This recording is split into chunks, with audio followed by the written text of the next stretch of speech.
Mainit na umaga mga kaparmas.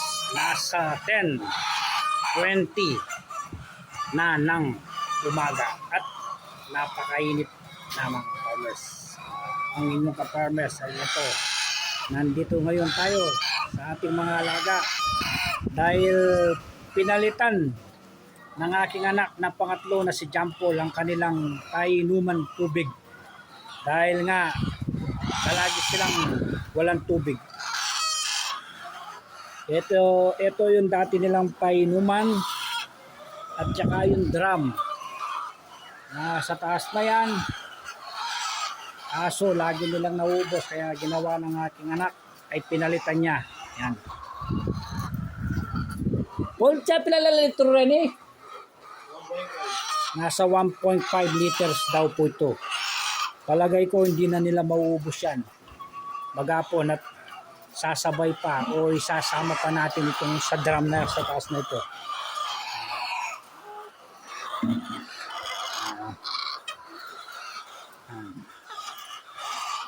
Ito pa lang yung natapos niya. Yung isang layer. Yung dalawang layer ay wala pa. Yung dito.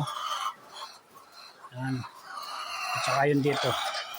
Mainit na mga farmers kaya pinander na niya yung mga electric fan.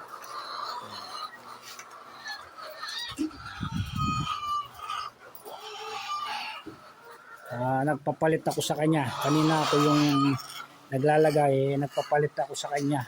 May ginawa kasi ako sandali mga ka-farmers. Nagkabaligtad yung electric fan.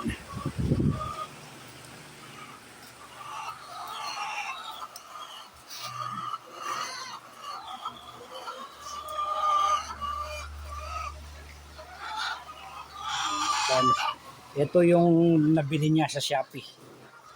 Ito mga farmers ito. Yung binili niya sa Shopee. Yan, maganda sila mga farmers. Yung tubig laging malinis at hindi na lalagyan ng feeds. Kasi yung kapag yung ganito ito nababasa palagi yung feeds at nalalagyan ng feeds dito sa loob kaya maghapon kailangan lagi mong linilinis. Hindi ka mukha ng ito mga ito yan, naka-safe. Yan, naka-safe. Kapag nilagyan mo sila ng gamot dito or vitamins, yan maghapon naka-safe, malinis yung ilalagay mong gamot or vitamins mga ka-farmers. Wala mga ka-farmers, inulit ko.